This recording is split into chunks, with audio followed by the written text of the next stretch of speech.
दुर्वासा जी शांत हुए। जब कोई बोला ही नहीं तो क्या करेगा, शांत हुए।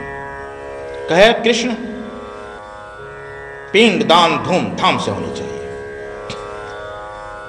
राजकीय प्रक्रिया में होनी चाहिए, मेरा भी पिंडदान होना चाहिए। तुम लोग रहता तो कह सकता था कि हमसे नहीं होगा, लेकिन श्याम पुरुषोत्तम का पुत्र है, कहा कि जो गया और अपने काम में लग गया। पिंडदान की क्रिया पूरी हुई, इधर शाम को कुष्ठ रोग होने लगा, गलित कुष्ठ रोग आ गया। तुम सोच सकता है आप कृष्ण की स्थिति, वैद्यों को बुलाए, अपने शक्ति का कहीं परिचय नहीं दिए, लेकिन थक करके वर्ष 2 वर्ष 4 वर्ष में वैद्य थक कर कहे कि यह जो है शाकल द्वीप के मग आकर के ही इलाज करेंगे तो ठीक होगा। शाकल द्वीप से जो आया है वही शाकल द्वीप ही बोला है। शाकल द्वीप के मगों को खबर की गई, शाकल द्वीप के मग जो है झुंड के झुंड कृष्ण के नाम पर चल दिए। बड़े बड़े पानी वाले जहाजों पर, पानी वाले नावें थी, नावों पर बैठकर चल दिए। कुछ शाकल द्वीपी मगों का मग रास्ता भटक करके बंगाल चले गए, और बंगाल जब चले गए तब वहां से पालकी पर बैठ, पालकी की व्यवस्था, पालकी से बैठ करके कुसुमपुर, पाटलिपुत्र जो बिहार की राजधानी हुआ करती थी चाणक्य के टाइम में, कुसुमपुर जहां का चाणक्य था कुसुमपुर, पाटलिपुत्र जो चाणक्य के टाइम में राजधानी हुआ करती थी, पहुंचा। जरासंध जहां का राजा था, कभी जरासंध को कृष्ण मारे थे, उसका पुत्र राजा था, रोक दिया। कौन इस अपने पालकी पे जा रहे हैं? उन लोगों ने बताया हम लोग शाकल द्वीप के हैं, क्या कर सकते हो? हम लोग राज वैद्य हैं और जा रहे हैं हम कृष्ण के लड़के शाम को गलित कुष्ठ हुआ है, इस पृथ्वी पर हम ही लोग ठीक कर सकते हैं और कोई नहीं कर सकता है, और क्या कर सकते हो? कहा कि हम लोग किसी भी तरह का रोग का निवारण कर सकते हैं। और क्या जानते हो? ज्योतिष जानते हैं। और क्या जानते हो? स्वर विद्या जानते हैं। स्वर विद्या क्या होता है? कहा कि स्वर से, अपने स्वर के सहारे ही इस पृथ्वी पर आप सृष्टि का सृजन कर सकते हैं, सृष्टि का नाश कर सकते हैं। कहा कि ओ माय गॉड। आदेश दिया इन मग को रोक दो, तुम लोग नहीं जाओगे यहां से। कहा कि सरकार हम लोग जीविका कैसे चलेगा? तुम लोग का भरण पोषण होगा राज से, जितना कृष्ण देगा उसे मैं दुगना दूंगा। वह कृष्ण मेरे पिता का हत्यारा है।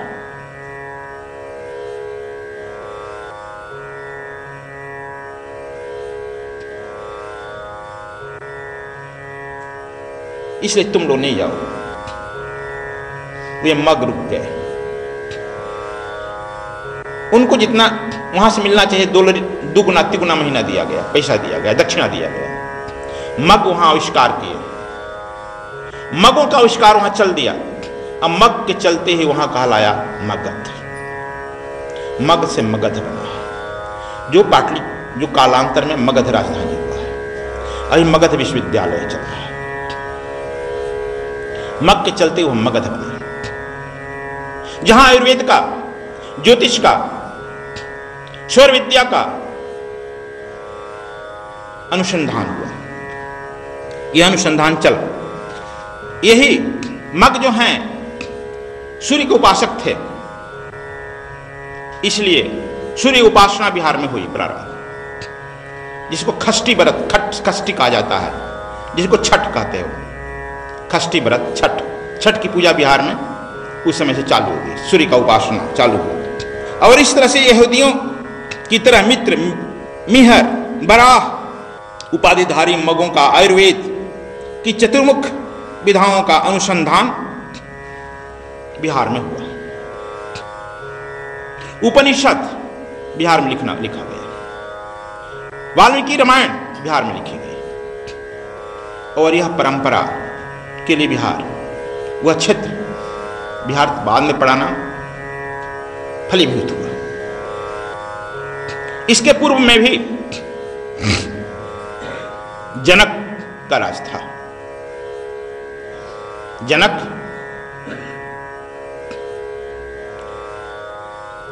विदेह थे और उनको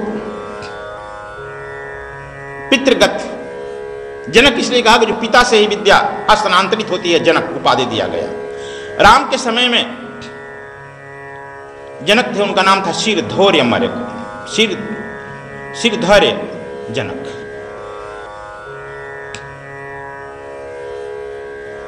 इसीलिए मैं कहा हूं कि यह 3 तरह से आती है। एक वंशानुगत, यह जनक परंपरा में आया है। एक वचन वंश,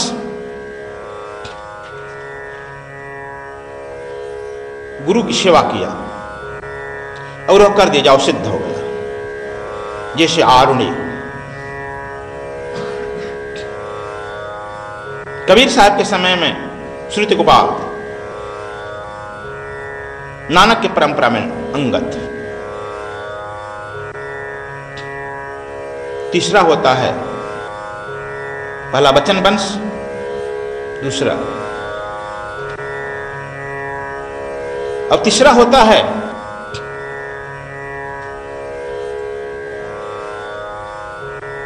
गुरु के निर्देशन में तपस्या करते हैं, जैसे बुद्ध, महावीर या महर्षि रमण।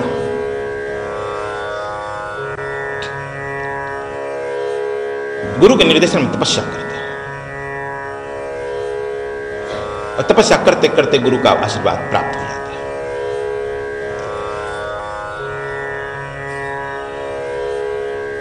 छह जो है सो किए हैं, मैं बता चुका हूं।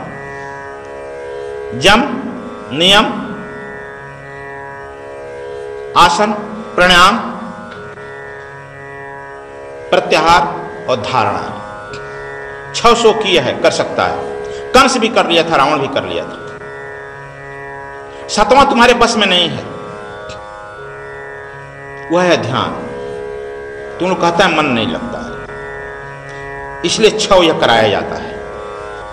6 जब परिपक्व हो गए तो गुरु 7वां जो यह तुम्हारे बस की नहीं है, वह गुरु अनुकंपा का फल है। गुरु अनुकंपा का फल है ध्यान, और जहां ध्यान आ जाएगा वहां 8वां अपने आप आ जाएगा, वह है समाधि। समाधि फल है। इसलिए यह जो है यहां बिहार में रचना हुआ, और उससे ही जो प्राणायाम, प्रत्याहार, यह अष्टांग विद्या वहां उसी क्षेत्र में मगध में ही आविष्कार हुआ। जो आधुनिक अनुसंधान विज्ञान हुआ है उसके अनुसार, और उसी का फल है कि जो चला है नाथ पंथ गोरख पद्धति के भीतर हठ योग, राजयोग, प्राण, अपान, सूर्य, चंद्रमा और अहम ब्रह्मास्मि, ओहम, सोहम, सब वहीं से खोज हुआ है। कोहम वहीं से चला है खोज। विभिन्न प्रकार की खोज उसी भूमि से चली है। यह खोज चल दिया, और इसके बाद ही अब वहां से जो चला है समानांतर जो है ज्ञान की भूमिका, विचारणा, तन्मानसा, सत्वापदेशन शक्ति, नाभिका, यह सब वहीं से चली है। और मांडुक्य उपनिषद में क्षर, अक्षर, निहाक्षर, यह सब उसी खोज की छरा चलती है। और यह जो है विभिन्न प्रकार की विद्याएं, खट चक्र की विद्याएं, मूलाधार से शास्त्रार्थ तक, और गोरख का पंथ से लेकर गोरखपुर से लेकर मुल्तान, उड़ीसा तक फैलने लगा।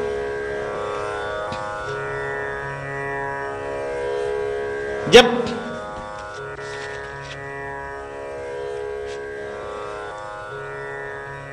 जनक के द्वारा अहम ब्रह्मास्त्र की उद्घोष की गई, वह भूमि पहले से फर्टाइल थी इसके लिए, इसलिए वह भूमि को एक तरफ आत्मविद्या का भूमि अन्वेषण किया, दूसरी तरफ कर्म कांड में पिछड़ गया, जिसके लिए काशी के पंडित, काशी भूमि के विद्वान लोगों ने उसे मगध से मगह कह दिया। और कर्मकांड को नकार दिया, इसलिए वशिष्ठ से लेकर के आज तक के काशी के लोग भी नकारते रहे उस क्षेत्र को, क्योंकि कर्मकांड यज्ञ नकार दिया गया उस क्षेत्र में। और अपने यहां ही कहा गया, भगवान कृष्ण भी गीता में कहे हैं, प्राण को अपान में हवन करो, अपान को व्यान में हवन करो, यही जो है सबसे बड़ा यज्ञ है। यदि इस यज्ञ को सिद्ध कर लिया तो और यज्ञ की कोई जरूरत नहीं पड़ती है। कृष्ण के गीता में यह वहां से प्रचारित हुआ, क्योंकि यह भूमि बनी हुई थी, जनक से लेकर के राजा नेम से लेकर जनक तक की भूमि बनी हुई थी, इसलिए 5000 वर्ष पहले कृष्ण के समय में मग्ध लोगों के आने से मगध बना और इन विद्याओं का आविष्कार हुआ।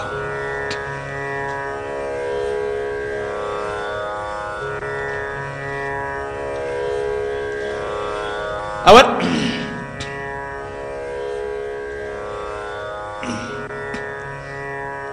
इस विद्या इसी में कालांतर में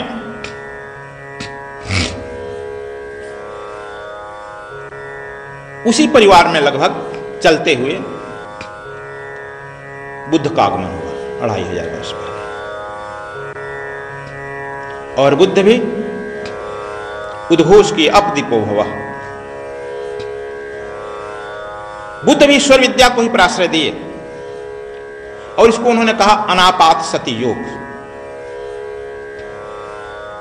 बुद्ध 7-7 दिन अपने झोपड़ी में बैठे रहते थे, श्वास आ रहा जा रहा केवल देखते रहते थे, अनापात सती योग। और यही यज्ञ पर बुद्ध ने भी जोर दिया, और 10,000 शिष्यों के साथ इस पर रिसर्च जितना किया गया उस भूमि में, मगध की भूमि पर, वह मग से मगध उतना कहीं नहीं किया गया।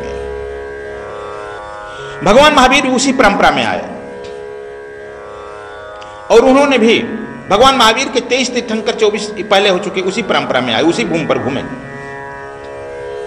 और भगवान महावीर और आगे बढ़ गए, 30,000 शिष्याएं और 10,000 शिष्य, 40,000 की जमात लेकर इसी विद्या का अनुसंधान करते रहे, ईश्वर विद्या का अनुसंधान।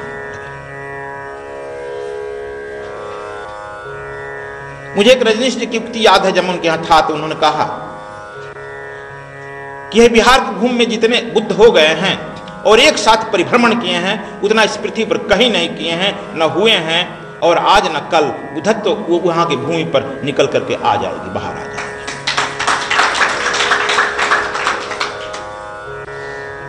कालांतर में आप जानते हो, गणराज्य, लक्ष्मियों का गणराज्य, इस सृष्टि में सबसे पहले लक्ष्मियों का गणराज्य वैशाली उस मगध में ही आया, भगवान महावीर के समय में, बुद्ध के समय में। और आज गणराज्य पूरे विश्व में फैल रहा है।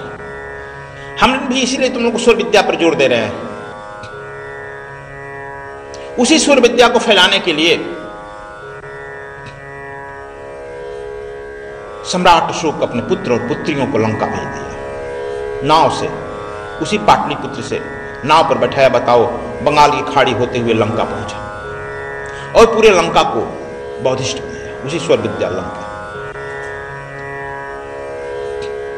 सम्राट अशोक का ही आपको तो जो झंडे पर आजकल भारतवर्ष के जो झंडे पर आपके तिरंगे झंडा पर जो अशोक लगा है, वह अशोक, सम्राट अशोक का, मगध भूमि का ही यह अशोक है।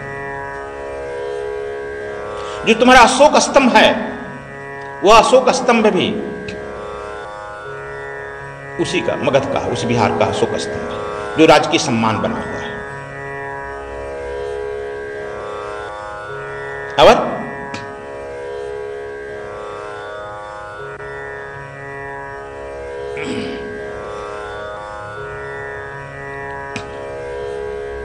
शंकराचार्य के आगमन के बाद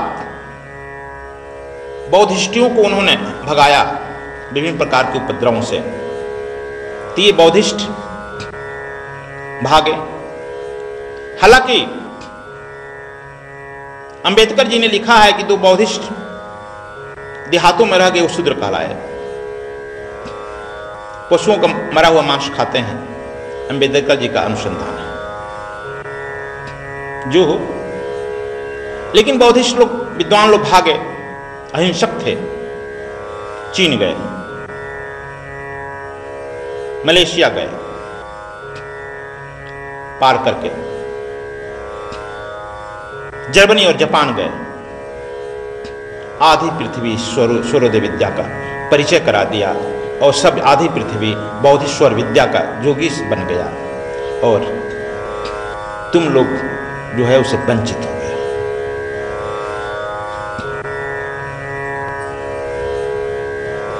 आखिर बिहार कभी सब इतना समुन्नत अभी इतना निम्नतम पर कैसे चला गया?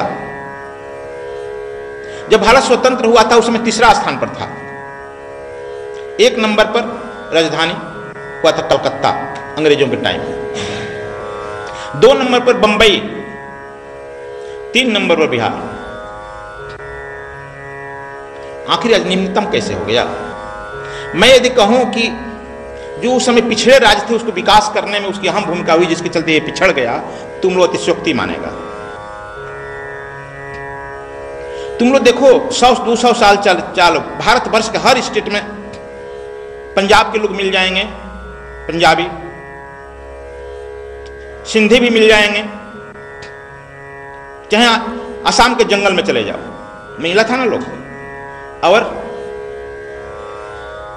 मरवाड़ी भी मिल जाएंगे। लेकिन 50 साल 100 साल पहले एक बिहारी किसी स्टेट में नहीं मिलेगा। एक नई बात तुम सुन रहे हो। सद्गुरु स्वामी कृष्णायन जी महाराज का उत्तराखंड कार्यक्रम दिनांक 31 मई दिन रविवार से 6 जून दिन शनिवार तक सद्गुरुधाम आश्रम बद्रीनाथ धाम में स्वर योग साधना शिविर आयोजित किया जा रहा है। इस साधना शिविर में सम्मिलित होने के लिए निबंधन पूर्व में ही अनिवार्य है। निबंधन की अंतिम तिथि 21 मई 2015। अधिक जानकारी के लिए संपर्क करें आचार्य पूनम अग्रवाल 09968430203। सद्गुरु स्वामी कृष्णायन जी महाराज का उत्तर प्रदेश कार्यक्रम दिनांक 23 मई 2015 से 25 मई 2015 तक सद्गुरु धाम आश्रम बरईपुर में सद्गुरु आत्मदास जी का निर्वाण दिवस कार्यक्रम आयोजित किया जा रहा है। दिनांक 23, 24 और 25 मई को दिव्य गुप्त विज्ञान की कक्षा आयोजित की जाएगी। दिनांक 25 मई 2015 को प्रातः 7 बजे ब्रह्म दीक्षा का कार्यक्रम संपन्न होगा।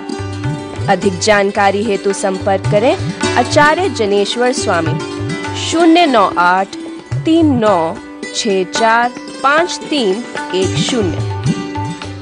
सद्गुरु स्वामी कृष्णायन जी महाराज के साहित्य व प्रवचनों की DVD प्राप्त करने के लिए संपर्क करें 09968886830 09968430203।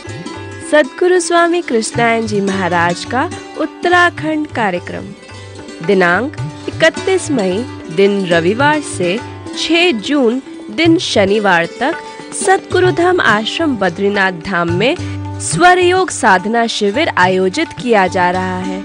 इस साधना शिविर में सम्मिलित होने के लिए निबंधन पूर्व में ही अनिवार्य है। निबंधन की अंतिम तिथि 21 मई 2015। अधिक जानकारी के लिए संपर्क करें आचार्य पूनम अग्रवाल 09968430203।